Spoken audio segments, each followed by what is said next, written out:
Hello friends, आपका स्वागत है स्टडी करियर चैनल में। फ्रेंड्स, हमने कल जो है साइंस टेक का स्पेस चैप्टर चालू किया था। बिल्कुल बेसिक से स्पेस चालू कर दिया था।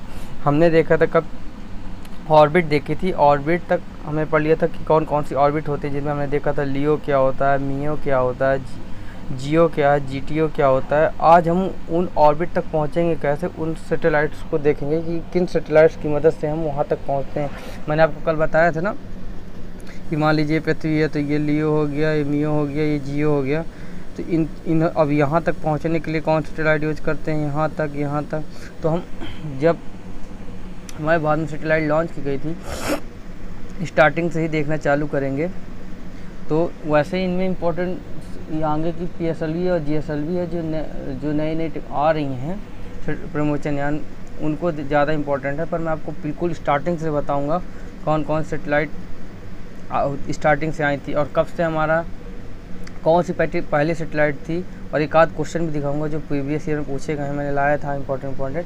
तो मैंने आपको SLV के बारे में बताना चालू किया, उपग्रह प्रक्षेपण। इससे पहले हमारे भारत में अगर पहला उपग्रह प्रक्षेपण यान था तो वो था आर्यभट्ट। सबसे पहला अगर आपसे पूछ ले वनडे एग्जाम में और स्टेट PSC में, तो अगर ये सब क्वेश्चन ना आए तो पेपर बनाने वाला क्या पूछा, फिर ये पूछता है। तो आपको याद रखना है, सबसे पहला उपग्रह प्रक्षेपण यान जो था वो आर्यभट्ट था, जो 19 अप्रैल 1975 को लॉन्च किया गया था। ये डेट भी याद रखेंगे आप, 19 अप्रैल 1975। एक क्वेश्चन दिखाता हूँ जो प्रीवियस में पूछा गया था। मतलब ये देखिए, ये पूछा भी है, देखिए 3 बार क्वेश्चन आया और भी आए। मैंने एक क्वेश्चन ले लिया था बस कि अंतरिक्ष में भेजा गया भारत का प्रथम उपग्रह कौन सा था, तो कौन सा था, आर्यभट्ट। ठीक है, ये क्वेश्चन ये हो गया। एक क्वेश्चन ये है, आर्यभट्ट का प्रक्षेपण किया था कब, ये डेट भी याद रखिएगा, 19 अप्रैल 1975। ये बहुत बार पूछा गया है और आपको सिंपल सा याद रखना है बस।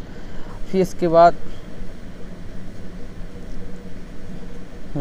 फिर इसके बाद हमारी कहानी SLV से चालू होती है। SLV अगर कहूँ तो ये महाभारत का अभिमन्यु था, मतलब कि इसको चक्रव्यूह में घुसना तो आता था पर निकलना नहीं। उसी तरह SLV थी, मतलब एक बार दाग दिया तो दाग दिया, किसके सिर में गिरेगी, किसके कपार फोड़ेगी। हमको दागना तो आ गया था पर हमको कंट्रोलिंग नहीं आई थी, मतलब किसकी खोपड़ी खोलेगी। जैसे अभी चाइना का एक प्रक्षेपण यान एक फेल हो गया था, तो अभी अरब सागर में गिरा है, पता नहीं, सब भड़बड़ा गई थी पूरा देश, पूरा वर्ल्ड की कहाँ गिरेगा। तो जैसे अनकंट्रोलिंग था, उसी तरह SLV था। ये एक अनकंट्रोलिंग था, इसको कंट्रोल करना हमें नहीं आया था, सिर्फ हमको लॉन्च करना आया था। फिर भी हमने लॉन्च किया, रिस्क लिया, फिर भी हमारे वैज्ञानिकों ने लॉन्च किया। तो ये आपको सीक्वेंस याद रखना कि ASLV कब आया, ASLV कब आया, PSLV कब आया, GSLV, इस सीक्वेंस पूछता है। तो आपको पहले बताता हूँ, भारत में उपग्रह प्रक्षेपण यान प्रौद्योगिकी के विकास का कार्यक्रम वर्ष 1979 में विक्रम साराभाई अंतरिक्ष केंद्र के निर्देशन में आरंभ हुआ। ये याद रखिएगा, ये पूछा गया, विक्रम साराभाई अंतरिक्ष केंद्र के निर्देशन आरंभ हुआ। SLV भारत का पहला प्रयोग उपग्रह प्रक्षेपण यान था। इसे 18 जुलाई 1980 को सफलतापूर्वक विक्रम साराभाई केंद्र हरिकोटा से प्रक्षेपित कर, और उस पर कौन सा उपग्रह लगा था ये भी पूछा गया है कि ये आपको पूछा गया है। आप प्रीवियस क्वेश्चन उठा के देंगे तो दिखेगा, तो रोहिणी उपग्रह, उसमें कौन सा उपग्रह लगा था। कल मैं आपको उपग्रह बताऊंगा कि कौन कैसे उपग्रह हो, जो सैटेलाइट लेके जाते हैं ना उपग्रह, जिससे हमारा बाद में वो सब काम होता है, तो उसमें कौन सा उपग्रह था, तो रोहिणी उपग्रह था। RS-1 को कक्षा में स्थापित किया गया। इससे पहले अगस्त 1979 में SLV-3 की पहली प्रयोगात्मक उड़ान केवल आंशिक रूप से सफल हुई थी। SLV 22 मीटर ऊंचा, 17 टन वजन का 4 चरण वाला प्रक्षेपण यान था। इसके 4 चरणों में ठोस ईंधन का उपयोग हुआ था, मतलब सब में कोई लिक्विड नहीं, कोई कुछ नहीं, सिर्फ ठोस ईंधन का उपयोग हुआ था। अगर ये पूछ ले कितना मीटर ऊंचा था, तो 22 मीटर ऊंचा था। कितने टन का था, तो 17 टन का था। यह ज़्यादा भार का उपग्रह नहीं ले जा सकता था। मात्र 40 kg भार वाले श्रेणी के पोलेट क्या होता है, मैं आगे आपको बताऊंगा। पृथ्वी की निम्न कक्षा में स्थापित किया जा सकता। निम्न कक्षा का मतलब लियो में स्थापित कर सकता था। आपको याद ये रखना है कि SLV अनकंट्रोलिंग था, किसका कपार फोड़ेगा, किसके घर में गिरेगा, कहाँ गिरेगा, कोई पता नहीं। फिर ASLV आया। ASLV में हाँ हमने कंट्रोलिंग पावर सीख ली। हमने कंट्रोल करना आ गया था, हम लॉन्च करने के बाद उसे कंट्रोल भी कर सकते थे। तो चलिए SLV के बारे में देख लेते हैं। SLV-3 के प्रक्षेपण के बाद भारत ने SLV यान विकसित करने की कोशिश प्रारंभ की, और बस ये आपको याद ये रखना है कि पहली विकासात्मक उड़ान इसकी 24 मार्च 1987 को की गई थी। ये सीक्वेंस आपको याद रखना है, SLV के बाद ASLV आया था, अब PSLV, ये इम्पोर्टेंट है। इस प्रक्षेपण यान, अब देखिए PSLV को देखते हैं। इस प्रक्षेपण यान का पहला प्रयास 1993 में शुरू किया गया था। यह 4 चरण वाला रॉकेट होता है, जिसके पहले तथा तीसरे चरण में ठोस ईंधन तथा दूसरे और चौथे चरण में लिक्विड ईंधन वाला होता है। अभी आपको वो दिखाता हूँ PSLV, तो उसमें आपको अच्छे समझ आ जाएगा। यह लियो कक्ष में 1700 kg भार तक के उपग्रह ले जा सकता है और GTO में 1200 kg तक के भार ले जा सकता है। मतलब लियो ये जो लियो मियो तक है, तो जैसे आप ज़्यादा वजन के को ले जा सकते हैं, पर ये भारत का नहीं, पूरे वर्ल्ड में हमारे भारत का 90% इस PSLV में विश्वास किया जाता है। अभी तक मात्र 1 ही 2 ऐसे सैटेलाइट थी जो फेल हुई हैं PSLV की, नहीं 99% ये हमेशा सफल ही हुआ है। इस पर सबसे ज़्यादा विश्वास किया जाता है, और ये फ्रेंड हमारे वर्ल्ड में इंडिया एकमात्र ऐसा देश है जो जिसके सैटेलाइट सबसे सस्ते हैं। ठीक है, अब आपको मैं PSLV दिखाता हूँ। ये है PSLV, अच्छे से नहीं बना पर हमें सीखना है। ये देखिए, इसमें जो है ये जो 3 ठो बने हैं ना, ये तीन ठो जो बने हैं, ये जो है स्टेप ऑन मोटर है। जब सैटेलाइट लॉन्च की जाती है तो पहले एक मोटर जलती है, फिर 2, फिर 3, यहाँ से भी ऐसे जलती है, फिर ये निकल के हवा में जाती है। तो पहले कौन जलता है? Step on motor. इसमें 3 ईंधन लगे होते हैं, 3 ईंधन लगे होते हैं। अभी मैं इसमें बताऊंगा कि ये मोटर के हिसाब से इसको स्टेप ऑन मोटर के आधार पे इसे 4 भागों में बांटा जा सकता है PSLV में। इसके बाद ना फ्रेंड, आपको करंट अफेयर में इतना मजा आएगा। अगर आप करंट अफेयर अगर अच्छे से क्लास कर ली, आपको करंट अफेयर बहुत अच्छे समझ में आने लगेगी। फिर इसके बाद पहले चरण में ठोस ईंधन रहता है, अभी मैंने पीछे बताया था। इसमें क्या फ्यूल क्या रहता है? STBP। अभी मैं इसको आपको फुल नाम बताऊंगा। और सेकेंड द्रव ईंधन, इसमें विकास इंजन का प्रयोग होता है। मैं आपको जब इंजन पढ़ाऊंगा आगे क्लास में, विकास इंजन क्या होता है, क्रायोजेनिक इंजन क्या होता है, रैमजेट इंजन क्या होता है, स्क्रैमजेट इंजन क्या होता है, जब मैं 4-5 इंजन पढ़ाऊँगा तो आपको बहुत समझ में आ जाएगा इंजन क्या होता है। ठीक है, फिर इसके तीसरे चरण में ठोस ईंधन का प्रयोग हो जाता है। फिर वही STDP। ये याद रखना फ्रेंड्स कि आपको याद ये रखना है कि इसके पहला और तीसरा ठोस होता है, दूसरा चौथा लिक्विड होता है, और इसमें चौथे में क्या भरा होता है? MMH + MON। और उपग्रह क्या? और ऊपर सैटेलाइट उपग्रह होता है जिसको लेके जाती हैं सैटेलाइट। अभी कल आपको उपग्रह के बारे में बताऊंगा, क्या उपग्रह में क्या लेके जाते हैं, क्या लेके नहीं, उपग्रह कैसे बनते हैं, उसमें क्या क्या होता है। अब देखिए, स्ट्रेप ऑन मोटर के आधार पर इसे 4 भागों में बांटा जा सकता है। ठीक है, पहला होता है कोर अलोन, मतलब कोई मोटर नहीं। इसके पहले चरण में कोई मोटर नहीं होती, केवल 4 चरण होते हैं, 1, 2, 3, 4। ये 4 चरण बस होते हैं इसको। फिर PSLV DL होती है, इसमें सिर्फ 2 मोटर होती है, एक इधर और एक इधर। इसमें 2, उसे DL बोलते हैं। जब QL बोल दें तो उसमें 4 मोटर होती है, 2 इधर 2 इधर। फिर अगर XL बोल दे तो इसमें 6 मोटर होती हैं, 3 इधर और 3 इधर। आपको इस तरह याद रखना है। फिर इसके बाद हाँ, अब इसमें फ्यूल देखिए, आपको मैंने बताया STBP, hydroxyl terminated polybutadiene. Hydroxyl terminated polybutadiene fuel पहले चरण में होता है। दूसरे में UDMH UH25 unsymmetric dimethyl hydrogen और प्लस या 25% हाइड्रोजन हाइड्रेट भरा होता है। और अगर मैं दूसरे विकास इंजन में बात करूं तो UDMH तो हो ही गया, और या प्लस में N2O4 भरा होता है, तो उसको नाइट्रोजन टेट्रा ऑक्साइड कहते हैं। नाइट्रोजन टेट्रा ऑक्साइड होता है। PM जो चौथे चरण में क्या क्या भरा होता है? Monomethyl hydrogen mix oxide of nitrogen. ये इनमें कुछ नहीं है, आपको बेसिक मतलब याद होना चाहिए इसमें क्या फ्यूल होता है, क्या फ्यूल नहीं होता, बस नॉलेज होना चाहिए। ठीक है, फिर इस अभी फ्रेंड्स क्या होता है कि जैसे मान लीजिए ये पृथ्वी है, ये पृथ्वी है। यहाँ से जब सैटेलाइट लॉन्च हुआ, मान लीजिए ये गया, लॉन्च किया, तो अभी क्या होता है, जिसके 4 चरण होते हैं, तो ये पहला चरण आगे चला, यहाँ तक ख़त्म हो गया, फिर ये ज़मीन में आके इसका इस गिरने से पॉल्यूशन होता, फिर आगे दूसरा चरण चालू हुआ, यहाँ तक गया, ये जल के ख़त्म हुआ, तीसरा चरण चला, वो जल ख़त्म हुआ। जो चौथा चरण होता है फ्रेंड, वो जाता है, वो बिल्कुल वहीं तक पहुंचता है जहां तक सैटेलाइट को पहुंचाना है।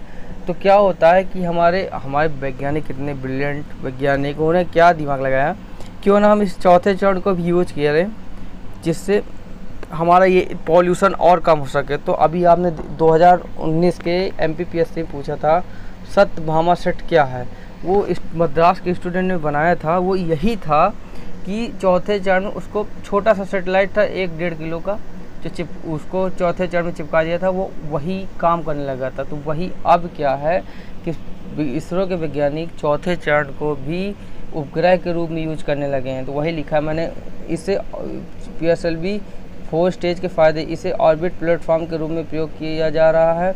वेस्ट कम, उपग्रह में फ्यूल उपयोग नहीं, लॉन्च सस्ता होना, इसे नवाचार होगा, इसे इन्वेशन होगा। जो छोटे छोटे सैटेलाइट बनते हैं, जो मद्रास के, बेंगलोर के सैटेलाइट बनाते हैं, उपग्रह बनाते हैं, वो 1.5 किलो का कौन लॉन्च करेगा। इसको और लॉन्च करना इतना आसान भी नहीं, बहुत पैसा लगता है।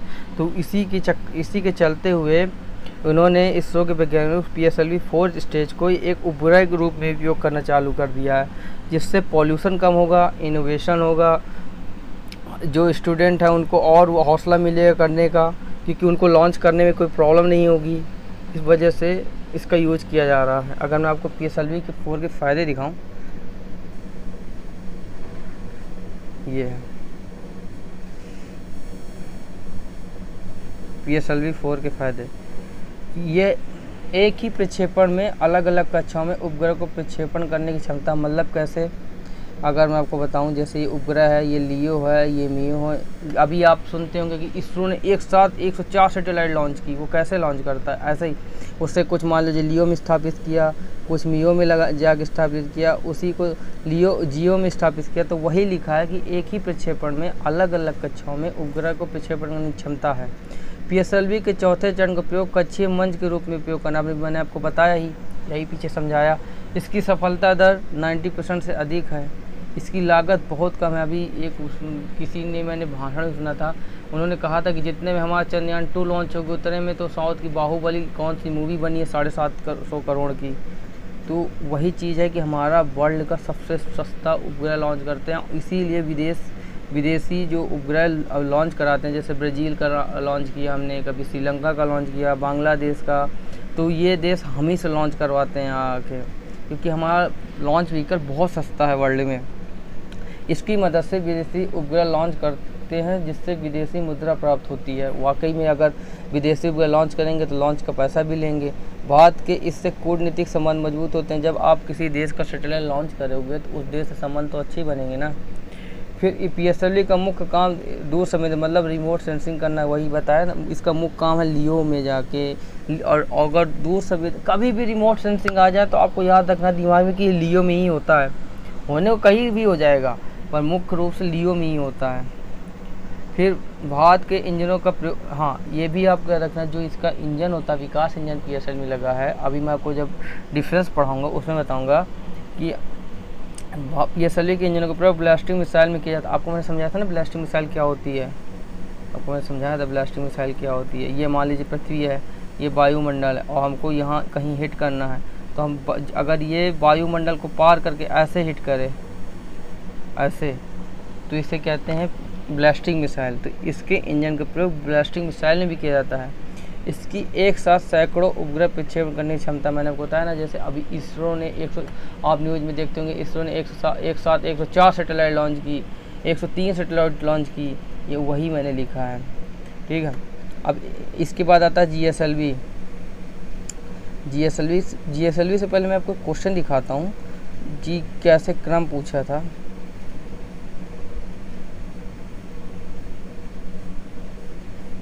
लिया नहीं क्या मैंने, अरे वो क्वेश्चन ही नहीं लिया मैंने। ये है जी, ये क्या लिखा है, भारत ने कुछ दशकों में उपग्रह प्रक्षेपण यान को बनाया है। निम्नलिखित में A, B, C और D यानों को बनाने का सही कालक्रम क्या है। अगर आप नॉर्मल से भी पता होगा, और देखिए मेंस में आया था 2004 में यूपी के, तो आपको अब आराम से पता चल जाएगा। पहले क्या है, SLV आया, सी किस में है, बस इसी में है। अब बताओ करने को ज़रूरत है, हो गया आंसर। फिर SLV आया, फिर PSLV आया, फिर GSLV आ गया, हो गया।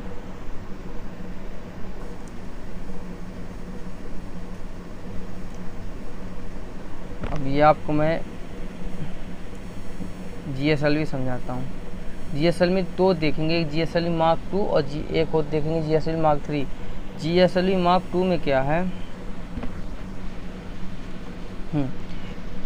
अभी आपने पीछे देखा द्रव ईंधन में UDMH और N2O याद करते हैं, तो आपको ये याद रखना है कि ये इसमें ये स्टेप ऑन मोटर में क्या भरा होता है। इसमें आपको ये रखना है स्टेप ऑन मोटर में कि इसमें द्रव ईंधन में UDMH, N2O4 और 4 विकास इंजन लगे होते हैं, यहीं 2 इधर और 2 इधर GSLV Mark 2 में। बस आपको नॉर्मल पता होना चाहिए फ्यूल में। और ये पहला चरण है, ठोस ईंधन के रूप में STPP आपको मैंने बताया था ना, वो भरा होता है। और दूसरे चरण में देखेंगे तो विकास इंजन लिक्विड के रूप में द्रव ईंधन के, और तीसरे में क्रायोजेनिक इंजन में अभी थोड़ा सा बस 1-2 क्लास बाद आपको पूरी इंजन बताऊंगा, तब आपको बहुत अच्छे समझ में आएगा।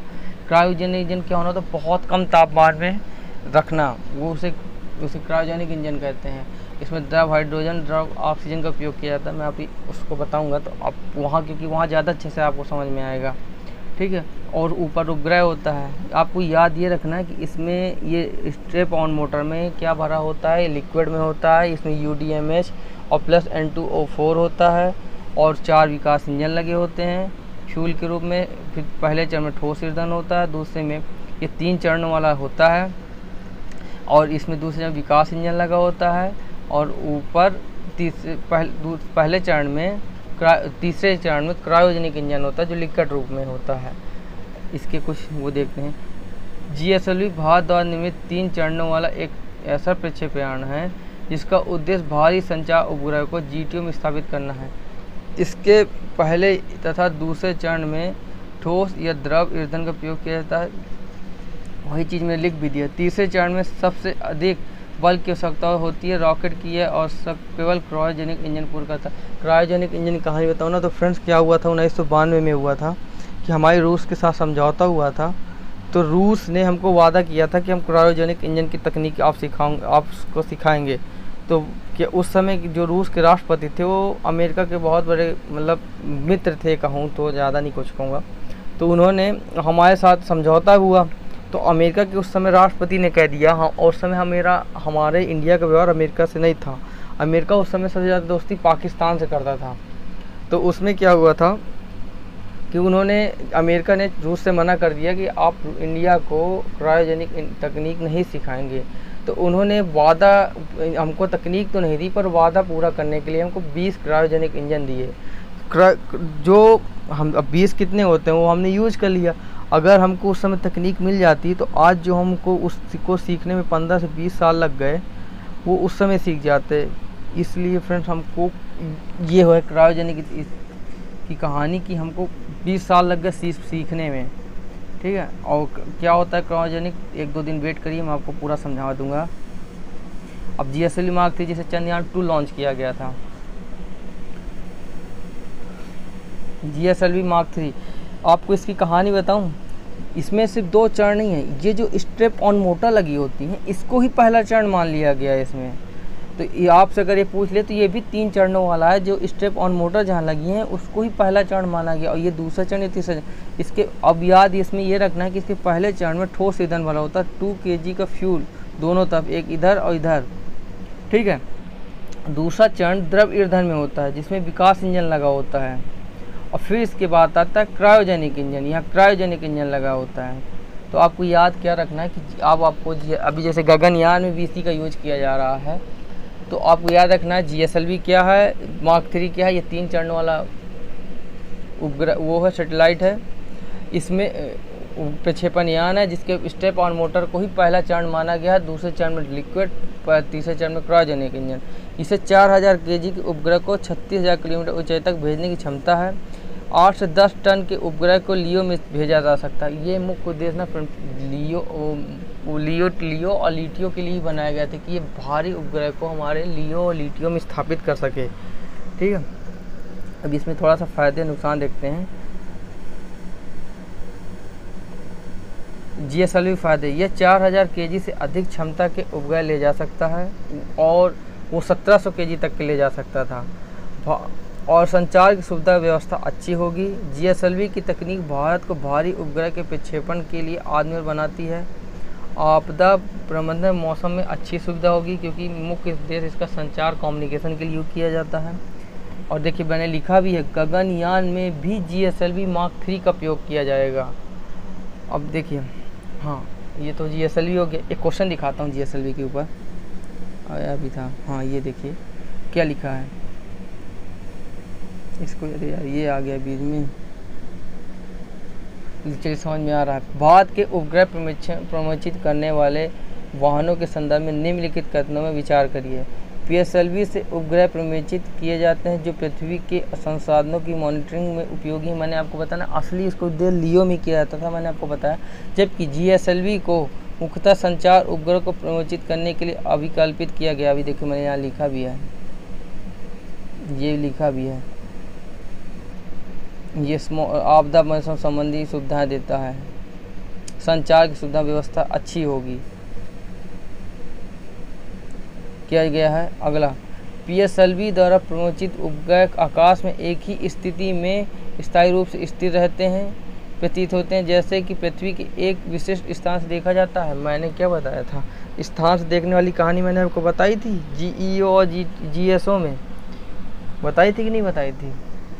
ये गलत है फ्रेंड, ये GSLV में होता है, PSLV में नहीं होता है, आपको याद ये रखना है। और देखिए अभी ये देख अगला क्वेश्चन, GSLV Mark 3 एक 4 स्टेज वाला प्रमोचन वाहन है। वो ऑपरेट साइंटिस्ट नहीं आपको बनाना चाहता, मैंने क्वेश्चन इसलिए लाया, मेरे पास मैसेज आते थे कि और इसमें बताओ, तो मैं दिखाना चाहता हूँ कि क्या वो क्वेश्चन पूछता है। तो आप खुद देख लो कि इसमें 4 स्टेज वाला प्रमोचन यान है। ये आपको मैंने बताया 3 चरणों वाला है। देखिए मैं आपको दिखा भी देता हूँ कहीं, ये देखो 1 2 3 ऊपर सैटेलाइट। अगर नॉर्मल सुई पता है तो आप कर ले जाओगे। अब क्वेश्चन में देखिए ये दोनों तो ख़त्म हो गए, बच अब इस आप 50-50। मुनाल सर हमारे सिखाते थे, एक टीचर, मुनाल सर को सब कोई जानता है, इकोनॉमिक्स के वो बहुत बड़े टीचर हैं। उन्हें सिखाया कि आप 50-50 तक पहुंच जाओ तो आँख मूछ के फिर लगा दो, फिर नहीं सोचो क्या होना है। तो अगर आपको ये नहीं समझ भी आता तो आप इसमें लगा सकते थे, पर इसमें आप अगर अच्छे से पढ़े होंगे GEO और GTO तो आराम से कर लेते हैं। अब इसमें डिटेल पढ़ा देता हूँ। PSLV तथा GSLV दोनों ही इसरो के द्वारा विकसित उपग्रह प्रक्षेपण यान हैं। PSLV को लगभग 17.5 किलोग्राम वजनी भू अवलोकन मतलब अर्थ ऑब्जर्वेशन या रिमोट सेंसिंग उपग्रह को लगभग 600 किलोमीटर ऊंचाई वाली समकालिक ध्रुवीय कक्षा में स्थापित करने के लिए डिज़ाइन किया गया है। मैंने आपको बताया था इसका मुख्य ये लियो के लिए किया, कहीं किया तो PSLV का यूज कहीं भी किया जा सकता है, तो इसका मुख्य उद्देश्य लियो में था। इसमें कोई मुख्य उद्देश्य रिमोट सेंसिंग है, जो आप मैंने बताया था रिमोट सेंसिंग करने, और अभी और डिटेल से बताऊंगा रिमोट सेंसिंग क्या होता है। उसमें 2 तरह रिमोट सेंसिंग भी 2 तरह की होती है, एक तो सक्रिय एक तो निष्क्रिय। फिर GSLV को मुख्यतः संचार उपग्रहों को दीर्घवृत्ताकार भू समकालिक अंतरिक्ष कक्षा GTO में स्थापित करने के लिए डिजाइन किया गया। अतः कथन सत्य है, GSLV द्वारा GTO में स्थापित उपग्रह को कक्षानयन के पश्चात लगभग 36,000 किलोमीटर की ऊंचाई वाली भूतुल्यकालिक पृथ्वी कक्षा GEO में स्थापित कर दिया जाता है। मैंने आपको बताया है इस कक्षा के उपग्रह आकाश में एक ही स्थिति में स्थिर प्रतीत होते हैं। आपको बताया था GTO क्या, मैंने आपको ये भी बताया था GTO क्या होता है। अतः 2 कथन असत्य है। GSLV Mark 3 चरणीय और प्रक्षेपण यान है। बताइए कितना सिंपल क्वेश्चन था। दूसरे वाले में मानता हूँ कन्फ्यूज होने पर तीसरा तो सही था, और तीसरा अगर आपको पता है तो 2 तो कट ही गए। आपको नहीं समझ में आता 50-50 लगा सकते हैं। चलिए अब और मैं इसके बताता हूँ। हाँ अभी तक आप देखते हैं कि कोई भी सैटेलाइट गया अगर यहाँ से तो ऐसे गया तो ये जल के नीचे ही गिरता है ना, ऐसे गिरता है। आपको मैंने समझाया।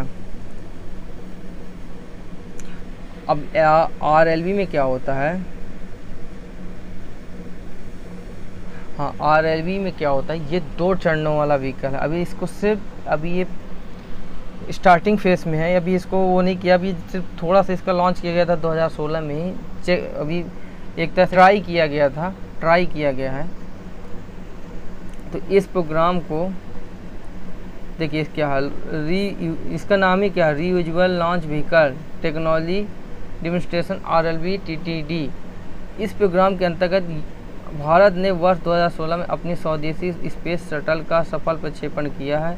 यह भारत के भविष्य के लिए प्रौद्योगिकी प्रदर्शन मिशन है। इसके अंतर्गत विभिन्न स्पेस शटल विभिन्न टेक्नोलॉजी के परीक्षण हेतु प्रक्षेपित किया जाएगा।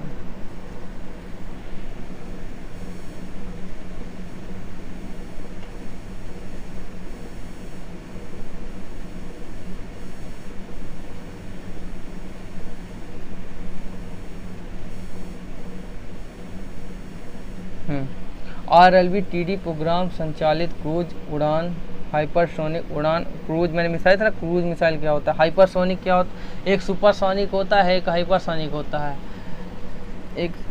एक सबसोनिक होता है। हाइपरसोनिक मतलब हवा की ध्वनि की स्पीड थोड़ा ज़्यादा, मतलब जिसकी मैक्सिमम 2 या 3 होती है।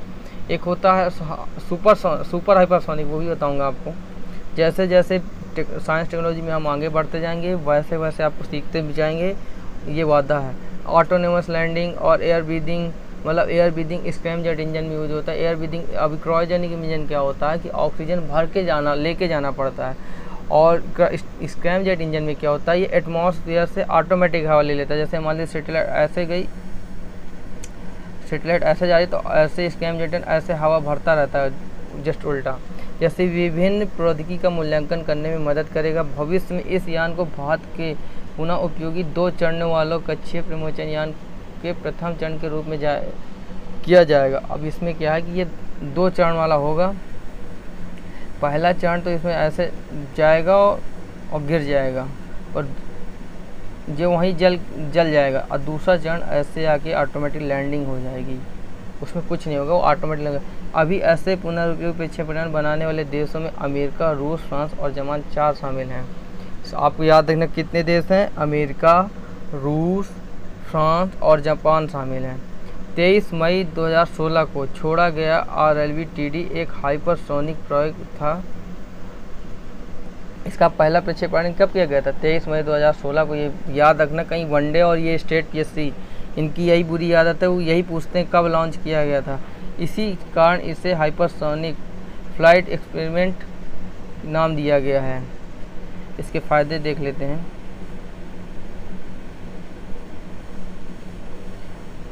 RLV के फ़ायदे क्या हैं। PSLV GSLV की लागत की अपेक्षा में RLV की लागत पुनः उपयोगी होने का मतलब कि भाई अब गया, अभी तक क्या होता था, गया सेटेलाइट तो जल जाता था, वो हमारे किसी काम का नहीं रहता था। अब क्या होगा कि वो जाएगा और उसी तरह से जैसे यहाँ से गया, एक तो जल जाएगा, पर दूसरा वाला तो सेफ अपने पृथ्वी पर लैंड हो जाएगा ना, और जब वो लैंड हो जाएगा तो उसे आप दोबारा यूज कर सकते हैं। अंतरिक्ष में कचरा ना होना, अब स्वाभाविक है, जब वो जाएगा ही नहीं तो ऑटोमेटिक लैंड हो जाएगा पृथ्वी में, तो उससे अंतरिक्ष में कचरा भी नहीं होगा। क्योंकि ये आने वाले वक्त में अंतरिक्ष में कचरा बहुत तेज़ी से बढ़ रहा है। आपको थ्योरी बताई भी गई हैं, वो दूंगा, बहुत अच्छी थ्योरी लिखी है मैंने। इसमें मानवयान और गगनयान में बढ़ावा मिलेगा, ठीक है। अब TSTO क्या होता है, TSTO में होता है 2 स्टेज 2 ऑर्बिट। RLV से का कहूँ तो एक रूप, RLV में क्या होता है कि एक चरण हमारे उपयोग का होता है, एक जल के राख जाता है। पर TSTO में क्या होता है, TSTO दोनों हमारे चरण काम के हैं। जैसे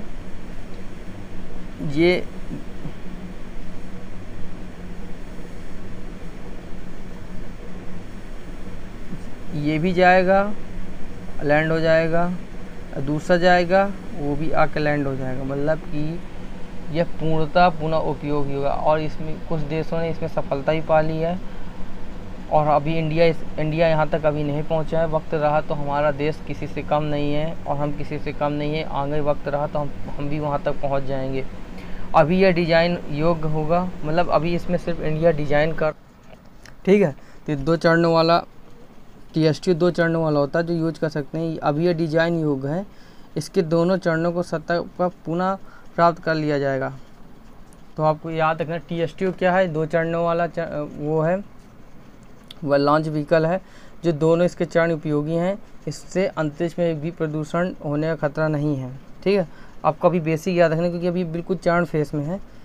भारत विश्व का 6वां देश है जो 4000 टन से अधिक भारत के उपग्रह GTO तक ले जा सकता है। और ये कौन कौन से 5 हैं? चीन, फ्रांस, USA, जापान और रूस के बाद भारत 6वां देश है। ठीक है, तो फ्रेंड्स ये थी आज की क्लास। कैसी लगी क्लास बताना यार, क्योंकि बहुत मेहनत की है मैंने इसको बनाने में। आप लोग का साथ और सपोर्ट चाहिए, प्यार चाहिए। तो कैसे लगी बताना यार, और प्लीज़ शेयर करो ज़्यादा से ज़्यादा लोगों को, और सब्सक्राइब करने के लिए कहो, क्योंकि यार यही सबसे ज़्यादा मुझे अभी ज़रूरत है, सब्सक्राइब की बहुत ज़्यादा ज़रूरत है। तो फिर चलिए फ्रेंड, क्लास आज लंबी भी हो गई है, आधे घंटे की हो गई है। तो देखना यार, अगर आपको बहुत अच्छा लगे क्लास। चलिए, थैंक यू, जय हिंद।